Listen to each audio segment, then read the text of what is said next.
哦，都係由我開始，本來係由佢開始嘅。咁我話要催眠治療師 Max 啊，咁啊佢係祖哥。咁今集咧到我去講咧，究竟咧催眠係啲咩嚟嘅？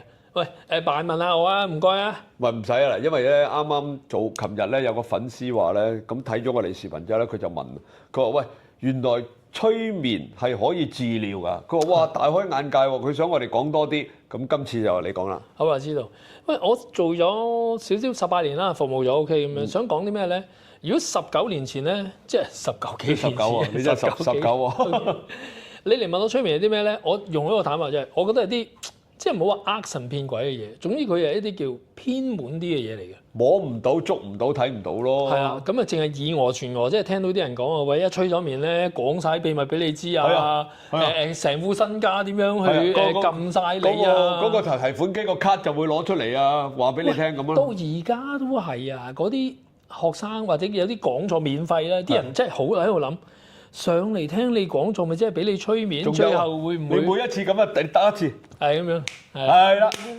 我好驚佢得一得會唔會將俾晒副身家我，係咯，講晒秘密俾我聽咁樣。你快啲解釋俾啲粉絲聽啊 ！OK， 咁呢啲係真係原來即係謬誤嚟嘅。點解會咁講咧？好多咧唔同嘅媒體都會去，即係我覺得佢唔係特登抹黑嘅，而係本身真係個問題係咩？催眠真係好鬼悶，即係催眠成日都係放鬆。咁你點樣可以拍條片咧？咁但係嗰啲為咗要啲觀眾或者個人睇得過癮，喂你梗係會拍到哇又古靈精怪係啦。譬如阿張家輝有一套叫《催眠裁決》咧，係講佢本身係個催眠師咧，佢入到去嗰個陪審團嗰度咧，佢話佢唔知點樣落咗啲咩催眠暗示咧，佢拱一拱支筆咧，咁樣喺個台面作一作咧，全部人都會出現幻覺，聽晒佢講嘅。係咯，會唔會㗎？係，梗係唔會啊，大佬喂！如果真係會，有啲甚至會話，喂，我要識催眠，咁我行過去，譬如百佳買完嘢，跟住催眠嗰個收錢嗰個，唔使俾錢。唔係，我已經俾咗，或者甚至乎一陣間個銀頭埋嘅時候，咁啊你幫我墊埋落去嗰啲咁樣，咁咪冇人查數咯，係咪 OK 咁樣？會唔會㗎？梗係唔得啦！催眠一定要係一個好有意願嘅情形之下咧，佢哋跟住先會發生。好嗱，我而家開始係你問先，我問咗先。你啲專業嘢真係我哋啲凡人未必了解嘅。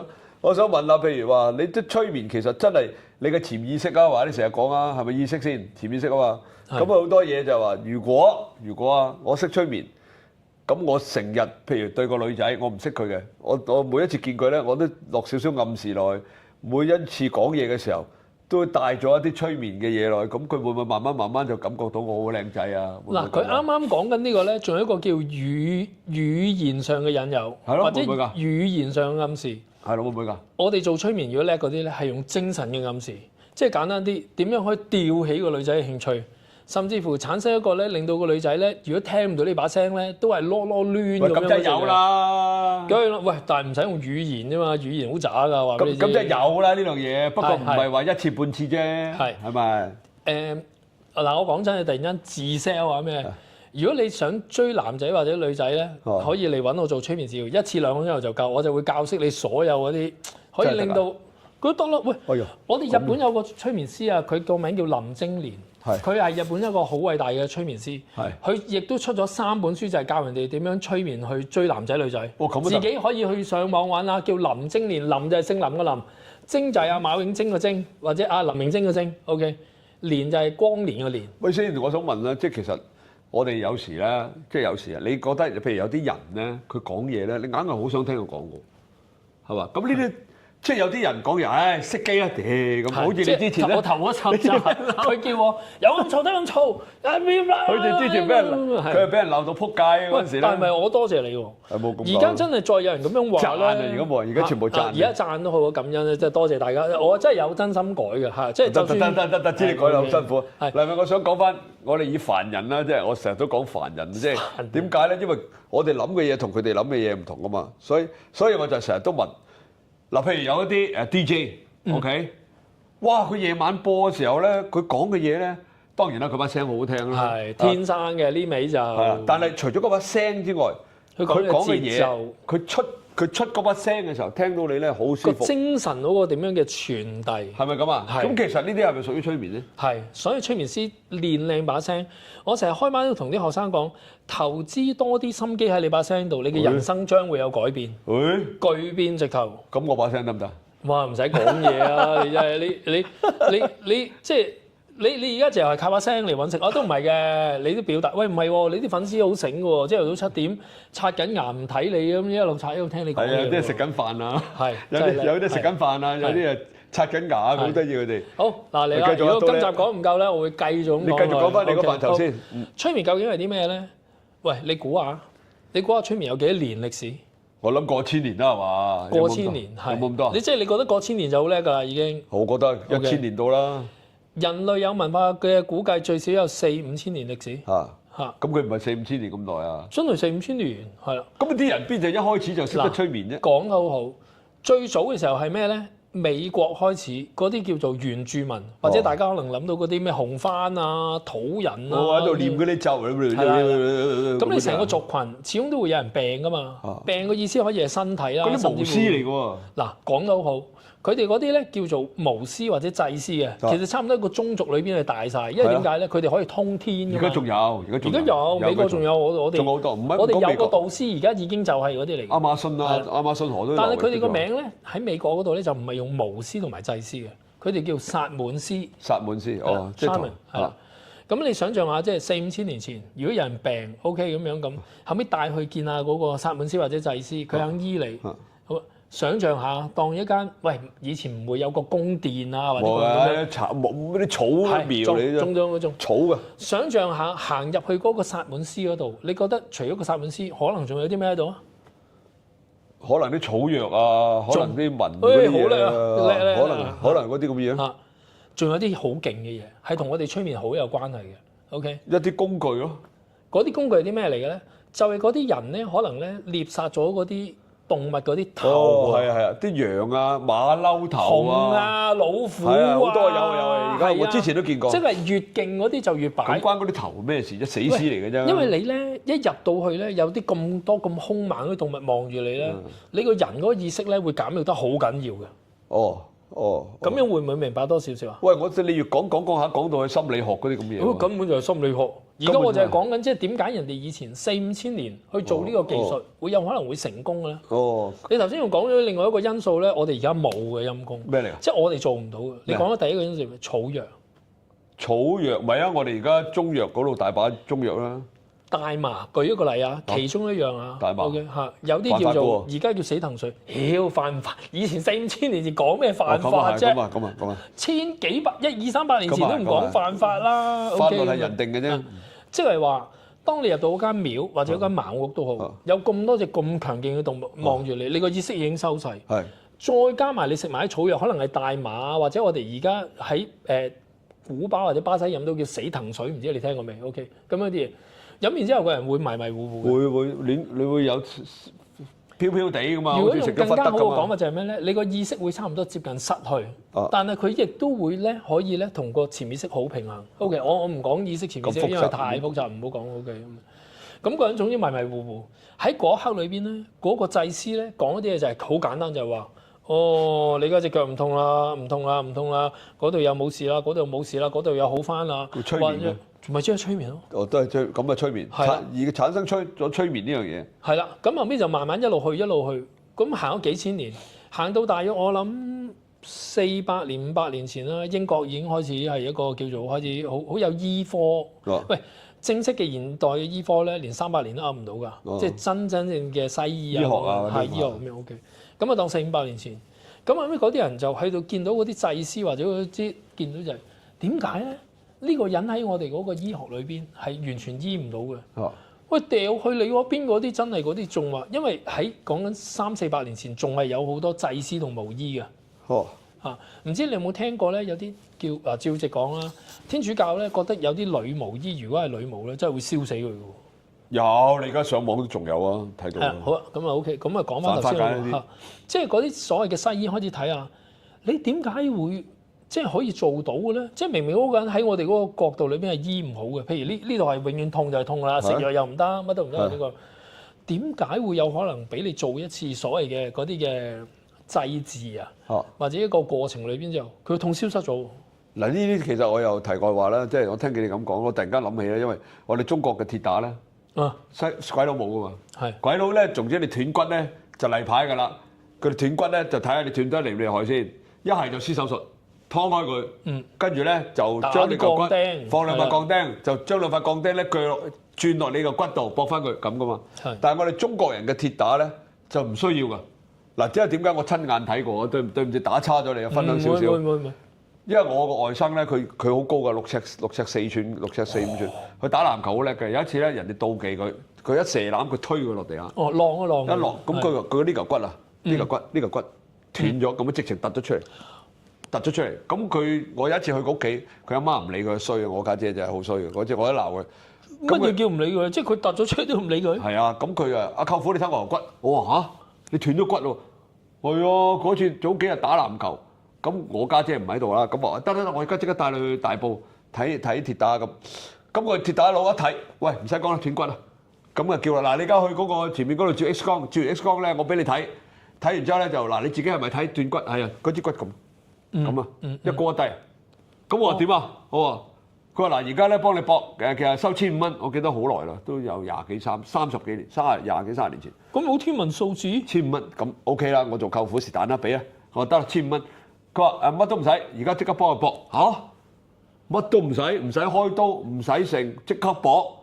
佢話係啊，嗱轉頭你咪又去埋房，一入去5個人喺度，連埋嗰個鐵打師傅5個，我外甥好高大喎，6尺幾，5個人撳住晒啲手腳，我心諗搞邊科啊？嗰個鐵打師傅，喂借你手嚟先，會整親個鐵打師傅啊，佢攞佢手，佢突咗嗰嚿骨，佢講摸下。好痛噶嘛！我明你講咩？佢幫我得係咁樣，跟住幫佢咬翻、駁翻埋，將嚿骨拱翻落去，咁都得嘅喎。哦，真事嚟，我睇住㗎。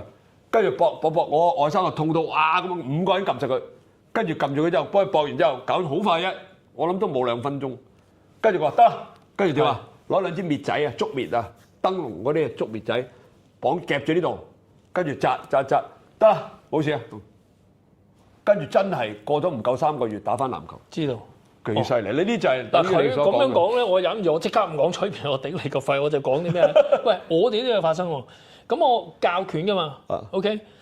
我成日都同啲學生講咧，成個拳館最容易你受傷嘅咧就係咩咧？就係個沙包。沙包點樣受傷啊？你打完佢褪出去，佢回嗰下你如果再撞唔啱個位咧，嗰個沙包成400磅咁就係差唔多。哦。咁佢回咗度力會呃到你噶嘛？其實我自己就賴嘢，點解咁講咧？我有一次咁樣撲出去嘅時候咧，就係回嗰下即係打落去，我唔識縮啊，我仲諗住同佢鬥撞咧。咁我後尾唔知發生咩事，我第二日已經腫晒。到第2、第3日咧就腫到咧，已經痛到唔喐得啦。咁咪同你講一樣咯，入去照 X 光咯。咁咪照 X 光冇斷骨冇成喎，佢真係話我冇嘢喎，但係佢又腫到豬頭咁喎，咁我又唔知佢點算。咁後尾咧就即刻去咗第一間嘅鐵打館嗰度搞啦，咁啊喂，咁咪紮到咧，好中意咧包啲網有成陣味咁樣或者個，睇咗佢4日，一啲好都冇，仲係咁痛。有啲唔夠料噶嘛。咁後尾又轉第2個啦，又對咁樣轉到咧轉咗4個，足足2個月之後咧，成隻手咧我就驚佢殘廢啊！唉，你早啲揾我啊嘛，我哋識好多神醫嘅。咁後尾咧，直至有個朋友同我講話，喺粉嶺聯和墟有一個叫黃志遠師傅。好勁嘅咩？其實我之前睇咗幾個都話勁㗎啦，又個個見到你就死咁滯咁啊！呢個介紹你咁樣咁好啦，咁啊死狗入去睇啦，咁啊入去，咁啊佢就拆開晒嗰啲嘢睇，跟住摸兩摸，跟住佢講咗一句説話，喂細佬，褪咗位喎，我照咗 X 光㗎喎，佢話冇嘢喎，佢話係啊。佢照 X 光係冇嘢，你冇骨你冇性啊！佢歪咗佢睇唔到啫嘛。係啊，唔識睇㗎佢哋。係啊，即係嗱咁樣唔係踩人啊，對唔住 OK 咁樣。西醫係咁啊，咁我話師傅咁救命啊，幫手就真係話喂腫啊2個月啦。佢歪咗啊個骨。咁樣咁後尾咧我話唉得一陣間冇問題咁樣。後尾佢同你頭先一模一樣，我講真嘅真係帶咗我入個角仔一間房嗰度咧。叫搞掂。反轉張凳 iPad 坐喺度，跟住叫我擺隻手喺度。係啊。OK 咁樣咁。嗰個 iPad 好得意嘅，係以前啲木凳咧，以前係2碌木，跟住有2條橫條嘅，咁下邊就紅色，大家唔知啲酒樓見過咩？自己整嘅，有好多自己整嘅。佢叫我穿隻手落去中間一個框嗰度，條橫條嗰度。跟住後尾，佢閂埋個房仔嗰度門。我喺度諗做乜親嘢咧？即係我得佢同你孤男寡女或者個咁樣。跟住後尾，佢好溫柔咁搖下搖下，佢話：你而家覺得痛唔痛啊？痛唔痛啊？痛唔痛啊？我話少少啦，師傅少少痛咁樣。佢話：嗱，你望上去咁樣咁。咁我就望上去，佢真係一嘢連埋嗰個啱啱卡住一隻手嗰度咁樣。我痛到係我人生咧未試過嗌得咁大聲，我終於都明白佢點解韞我入房仔再閂埋道門，因為出面啲人如果聽到咧嚇到佢真係全身飆冷汗，飆咗分幾兩分鐘之後咧，跟住後尾佢話你而家再喐，係即刻冇咗嗰種一喐就痛嘅感覺。鐵打係好神奇嘅，我哋中國鐵打。2日之後開始收水腫，1個禮拜之後咧已經好翻7-8成。但係你之前係睇咗2個月咧，直頭每一日都心灰意冷嘅。我哋唔好再賣廣告。好啦，我哋繼續講翻你嗰啲催眠先。粉嶺聯和墟黃志遠師傅啊，喂，如果各位有啲骨有咩問題咧，揾我哋留言啦，我仲有啲好多介紹俾大家，我哋冇抽傭嘅，放心。我哋完全係繼續。OK，咁後尾咧嗰4-5千年啦，一路流落嚟。頭先又講緊嗰啲薩滿啦，後尾嗰啲醫生就去睇，喂。其實係做緊啲乜嘢咧？或者各樣咁，點知有一條傻佬咧，佢叫咧好容易記嘅，以前而家難啲。MSN 啊，唔知大家有冇聽過？以前有玩過，係我哋催眠界裏邊嘅第一個嘅催眠之父，叫麥斯密。MSN 係啦，麥斯密咁樣。嗰條友突然間忽發奇想喎，喺度諗，我知道係點解啦。因為佢都係科學家嚟嘅，以前做醫生好多都可能係物理學家或者唔出奇啊！而家佢話可能呢個人身體裏邊有一啲叫做磁力。磁力係啦，咁咧後尾咧嗰啲人咧去嗰啲巫師或者嗰樣去做嘅時候咧，就可以咧令到某啲方法咧，令到嗰啲磁力咧可以咧流去一個身體某啲地方就會產生磁力。咁似我哋中國嘅氣功嘅。係啦，差唔多，佢哋又唔係用氣功咁樣。可能係同一樣嘢添。咁後尾佢又去試下去做啦。咁佢因為佢係物理學家啊嘛，佢咪攞咗2碌大碌嗰啲磁棒或者各樣咁樣嘅，一模一樣咁樣去做。但係佢今次去做就係咩咧？就係冇晒嗰啲咁樣嘅動物頭冇晒頭，亦都冇草藥，乜都冇。佢淨係用嗰2碌棒，但係佢照樣跟住嗰啲巫師嗰啲做法做咩咧？揸住2碌磁棒，叫個人瞓喺度就喺度掃，跟住佢一路講一路掃，佢一路講一路掃一路講。有冇用㗎？我哋有個人好翻喎。真係有咁嘅例子喺度嘅。係啊，咁你後尾就會開始話：咦，唔係喎，原來呢個後尾佢俾咗個名叫動物磁氣。咁關出面咩事啫？動物磁氣磁場。咁後尾佢就一路咁掃，一路咁掃，一路咁掃。佢開始越嚟越出名啦。出名到點樣咧？出名到咧，佢有陣時屋企道門打開，以前唔係成棟樓啊、單棟屋啊，即係講緊係200-300年前咁樣。咁後尾打開到屋，可以有2-3千個人企咗喺前面等緊你去醫。等佢醫，即係其實佢變成一個醫生。係啦，唔係佢本身真係一個醫生嚟嘅。但係佢用呢個方法去醫。係啊。但係就醫得到所有人。咁佢有陣時佢嗰個文獻有講嘅就係，你打開道門，即係大家可能未必想象到有2-3千人企喺度有幾震撼或者個樣。但係個問題係你醫唔到咁多噶嘛，佢得嗰2碌棒嘅啫嘛。逐個醫咯，冇計啊。哇！佢教授徒咯。唔係喎，佢即場搞掂喎！你想象下，又俾你。我知，我有慧根嘅，我講俾你聽。叫晒所有人全部瞓晒喺個廣場度，一嘢過就嚟啦。嗱，幾類近啊！嗱，但係佢係一個物理醫生嚟噶嘛，所以你呢個物理係有問題嘅。佢醒咗係咩咧？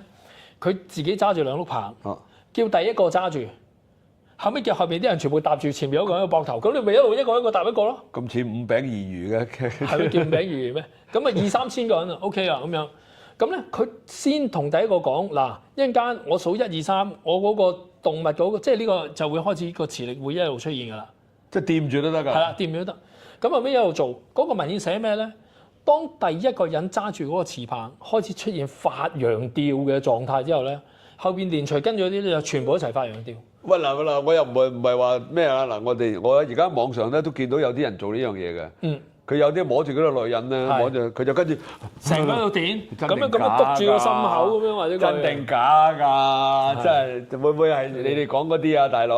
嗱，我啱啱講嗰個係文獻嚟嘅，咁我又當係真嘅先啦。你講嗰啲咧就唔係文獻嚟嘅。咁啊搭住個膊頭，係啊，黐線真係，仲犀利過氣功咁搞。其實細佬都有呢片。你唔好話俾人聽，你識呢啲添啊！我播過出去啦，啲人話我做戲啊。係咯，我有一段時間咧，專係收一啲叫做 cancer 嘅個案。佢哋可以10幾個人嚟報，跟住瞓晒喺度。我催眠咗佢大約半個至1個鐘咧，起碼有差唔多一半有啲人就係好似你講咁樣喺度。咁做咩先得㗎？佢哋入邊開始產生一啲我哋叫共振啊。共振。係啊，其實你拎呢個頌缽咧，都係同共振有關。呢個肯定係啦，呢係啊，個嗱呢個肯定係啦，頌缽，係嘛？係我唔識搞，誒得。得，誒冇整啊！細啲細温有啲係啦，咪嘈親啲觀眾係。OK，咁好多人一路一個咁搭住啦。喂，好多發完羊吊之後咧，佢個症狀係消失咗喎，你又真係吹佢唔脹喎。後尾佢就日日可以咁樣醫幾千人，好多外國嗰啲人都慕名而嚟啦。哦，咁佢出咗名就係嘛？咁後尾咧就有啲科學家、啲物理學家喺度諗，喂，你嗰陣時又話有草藥又話頭，後尾你又攞兩碌棒。有冇可能連呢兩碌棒都唔用？嚇，唔係啩？就一樣做到呢個效果啦。嚇，氣功都唔使啊？哦，咁後尾到第二個，即係開始會講話，喂，其實呢條友咧唔係靠嗰兩碌棒可以咁樣，我一樣用佢嘅方法都做得到喎。做咩？其實佢因為佢發現到個重點係咩咧？就係佢拿住碌棒嘅時候咧，嗰個人講嗰啲係振振有詞。你記唔記得我頭先講啊？阿麥斯麥咧，佢都係跟足嗰個薩滿嗰啲講嘢嘅方法嘅。念經係啦，佢哋就發現到，以為其實可能唔關啲頭，唔關啲草藥事，又唔關嗰兩碌鐵事，係同講嘢有關喎。咁你講嘢點傳咁多個先得㗎？我傳咗第一個啫，你點樣傳第50個啊？唔係，佢第一個傳第50個，最大嗰個原因就係因為有人發羊吊咧，佢開始咧見到前面嗰個嘢咧，我哋其實催眠裏邊有個講喎，叫榜樣嘅效應啊。嚇，即係話如果前邊有一個發現到咁樣咧，你有可能好大機會可以跟住咁，因為你已經信咗啦嘛。即係譬如而家我同你坐喺度，跟住有人話哦催眠你應該會發情經發癲，你突然間見到我咁樣，你都起碼都半信半疑啦。嗱，呢個科學啲解釋，等於一個人打喊路，你喺地鐵，一個人打喊路，你留意下隔離嗰啲咧，陸陸續續咧，起碼都有4至5個人打喊路㗎啦。好，真係好叻，呢個位真係好叻。有冇慧根啊？係呢個位真係好叻，講真真係一模一樣，係啦。呢個就係潛意識嘅榜樣嘅效應。OK 咁樣，咁後尾講翻啦，咁後尾嗰個人咧就用一啲方法就話：喂，但係我點樣可以去淨係用個口去催眠嗰個人咧？因為點解咧？佢試過咧。日光日白唔得嘅喎，即係你而家企喺度，我一模一樣咁講唔得喎。咁後尾佢哋因為科學家嚟噶嘛，慢慢試下就咩咧？發現到如果俾佢混入間房嗰度，淨係點一支蠟燭，跟住後尾用同一個方法去講嘢咧，喂，一樣出現翻個發羊吊嗰個反應喎，隨時。會唔會俾佢講個人係集中咗精神去同佢講啊？應該個講法同你好類近，亦都係話原來我哋咧喺一個咧更加幽暗嘅情形之下咧，我哋唔能夠再。因為其實側邊冇嘢可以再俾你解讀啊！我而家同你坐喺度，如果我哋坐喺個公園，係咪無限有咁多嘢睇啊？喐嚟喐去啊，走嚟走去。咁我哋個意識就好生㗎啦嘛。但係如果揾你有間房乜都冇，淨係得支蠟燭，連書都唔俾你睇，你過一陣發吽竇你就望住支蠟燭，咁個意識就會下降。喂，咁後尾初期嘅催眠就開始出現啦，就發現到原來昏暗啲嘅地方，用一啲好嘅方式，跟住後尾就可以催眠佢。咁後尾就慢慢一路伸延到，直至到而家，我哋再去睇下，喂。究竟點解會有陣時即刻做到，有陣時又會遲啲先至做到嘅？你成日你拍視頻都有時有啲好快嘅喎，一進入催眠就咚一聲就嚟㗎喎。講得啱，講得啱嚇。呢個就係後尾佢哋研究到就係有啲人咧叫高暗示性嘅，即係有啲咧一俾個催眠師暗示咧，佢哋就會即刻好有反應。有啲就冇咁有反應嘅。唔係，我想問咧，你有啲咧係咪會唔會譬如我哋呢啲嘅人咧，我哋呢種人啊，我哋個主意好強㗎嘛，會唔會我哋呢種人係難催眠啲嘅咧？會唔會咁講？越自以為是嘅人就越容易催眠。喂，我成日覺得，我就揾人就整蠱下你先，特登喺啲粉絲面前，你催眠我就唔俾你催眠。我睇下你點樣落台咁樣。有個咁嘅壞主意。因為你係啱嘅。我哋催眠有後尾個科學研究到而家咧，我哋有2種人係催眠去唔到嘅。例如咧？首先驚催眠嘅人。咁我唔驚。第二就係咩？根本就唔相信催眠。咁我又相信喎，我唔係唔相信喎。但係如果喺嗰一刻裏邊你係抗拒嘅話咧，我係唔能夠順道咁樣去一路咁樣啊。但會唔會時間長啲就得咧？直至到你用你嗰個3寸不爛之舌，等於人哋有啲人好口才嘅，死都咬翻生一樣咯。咁都要首先要你有意願咁樣俾我去3寸不爛咯，因為有啲2-3分鐘。嗱，你而家催眠我唔到啦，你講咁多做咩咪咯 ？OK 咁樣咁。又話得又話成咁樣，咁呢啲就係我哋講其實係等於唔信催眠咯。喂，唔好啦，嗱，我想講知道咧，其實催眠啦，嗱，咁佢有好多視頻㗎，咁我哋遲啲可能都會喺我哋即係我哋嘅呢啲頻道裏邊，我哋放少少片段，放少少俾佢哋，我哋 key 都留俾佢哋睇下。我唔好講呢啲，我想問咧，因為有粉絲講啊，頭先開頭已經講咗啦，佢話原來催眠可以治病嘅，你講啲催眠治病嘅，你聽下啦。OK 啦。我舉一個簡單啲嘅例，失眠好多人都會啊。OK， 咁啊呢期因為我都好多個案開始嚟揾我或者話 OK 失眠，即係瞓唔到啦，即係瞓覺度系統彎咗啦，好慘啊！可能好慘啊。OK， 瞓覺度系統彎咗啦。OK， 咁我哋做催眠，你諗下做一個好簡單嘅部分就咩咧？將嗰度彎咗度系統 call 翻出嚟 ，call 翻著翻佢。係啊，即係唔好有個概念覺得係佢壞咗你整翻，佢唔係，佢而家係唔着啊。唔着，直發著翻佢。係啦，你瞓覺嗰度系統。咁我想問啊，嗱，你啲個案裏邊啦，你之前講過好多俾我聽啊。如果有人揾你，喂，我真係呢個失眠幾廿年㗎啦，你用幾多次可以搞得掂佢？最快一次。咁有冇失敗個案？梗係有喎。講個失敗個案嚟聽下。失敗個案咪嚟見6次都唔可以咯。點解係你唔夠班啦，定係還是佢有問題？佢有問題。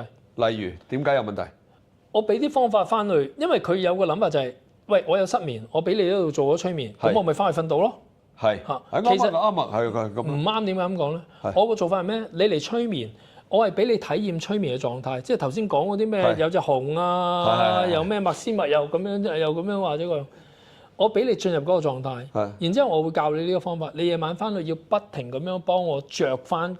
其實呢個就係瞓覺嘅狀態，即係要做功課咯，係啦，係嘛？咁後尾去翻你第一個問題，你就話：喂，有啲人一次就得，就係因為佢哋高暗示性咯。佢哋一次就已經可以入到深度嘅催眠。我直頭係親手喺裏邊拍着粒掣，但係我有陣時摸唔到，就係因為次數同埋深度唔夠。你可能想象下，佢係無形嘅，但係如果想象下你裏邊無啦啦有粒掣，我入到深度嘅催眠狀態，等於我伸到手指內拍着粒掣。但係你話：喂，咁你拍唔着，咁你咪真係失敗？唔緊要。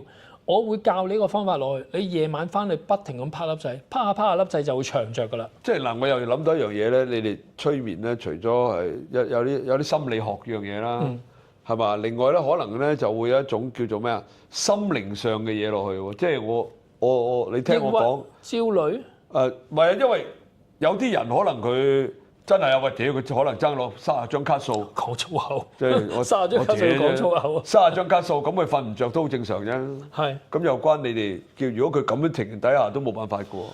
咁爭人30張卡數瞓得着都一樣可以好正常㗎。唔係個太緊張死啦！聽日又要還錢啦，點樣揾錢還啊？咁問咗焦慮啦，開始 OK，還唔到咁點啊？還唔到咪破產咯。哦，破產會點啊？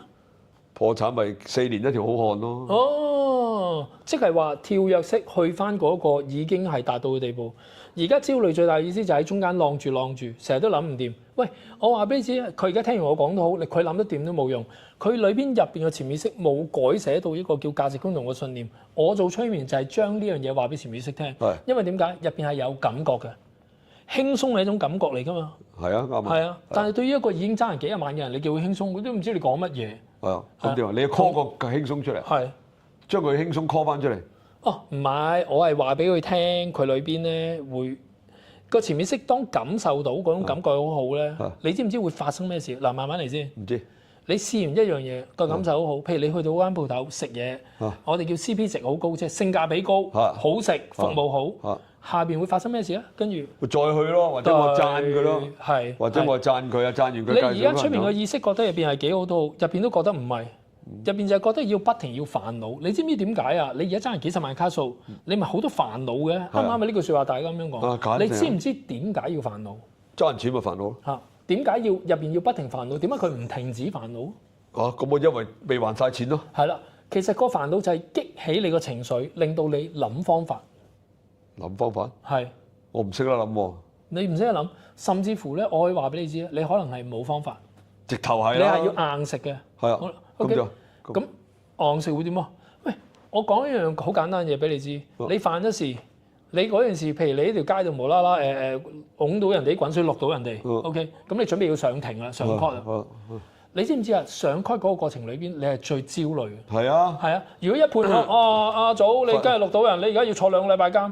咁你梗係都會痛苦或者嗰樣咯，但係你後嗰一刻咧，比起你之前判之前，可能係爭好遠。好似有啲人犯咗殺人啊，咁佢話最識即係能夠瞓得着嘅就係個官判咗佢坐20年監，咁好多人都咁講啊！你睇下好多新聞都講。好啦，我哋要講翻點解頭先爭人錢要不停要泵咁多煩惱俾你？佢裏邊以為創造好多煩惱，你就可以解決到，其實你係解決唔到嘅。係啊，解決唔到。正如你準備判監嗰陣時，佢一樣好多焦慮或者擔心嗰樣，佢就係想逼你睇下你會唔會快啲諗到啲方法可以唔使坐監。咁你好啦，咁你就將佢你做啲乜嘢令到佢瞓覺先？我去俾佢潛意識知道，其實嚟緊將會出現一個咁嘅結局，而且呢個結局係好平靜、好舒服嘅。哦，呢個就係你講嘅叫精神。我哋重新再嚟過就係咩咧？佢係出邊知道，佢裏邊唔知道。OK， 嗱，今集我就講到咁多。下一集一開始嘅時候，我就直頭催眠所有嘅家庭觀眾。唔係啩？係，你哋會親身去體驗到究竟我點樣催眠你，甚至乎催眠係啲咩嚟嘅。喂，好喎，我又想試下有冇咁犀利先啊！睇下佢下一集有冇咁勁啊！係，好啊，喂，呢集你準備啦，我哋廣告時間。係啊，呢個真係好重要。麻煩你而家即係縮細嘅窗仔，停一停或者咩都好，麻煩你真係講咧，撳一撳個鐘仔，撳一撳個訂閱。你中意撳埋個讚好或者個，我哋真係好需要訂閱去幫我哋去完成呢個1000個嘅一個大關啊！靠晒你，靠晒你。我哋而家600啦已經，我哋希望好快咧能夠超越呢個1000啊，因為我哋嘅因為我哋嘅時數已經係好勁啊，但係佢真係好得意啊，係 YouTuber 需要有兩件事嘅，即係可能好多家庭觀眾唔知，一知道就會好支持我哋。OK， 我哋要過4000個時數嘅。咁我哋好快就已經過啦，即係呢個真係勁人嚟嘅，即係我諗冇咩人可以做得到㗎啦，已經即係咁快。OK， 8000幾9000我哋已經，即係呢一集 OK。但係咧，而且要滿足第二個條件就係咩？你要有1000個嘅 subscriber， 係啦，訂閱。我哋而家600，所以要靠大家幫手。記住啊，點讚、收藏、轉發啦，撳個鐘仔啊！多謝，拜拜，下集催眠你。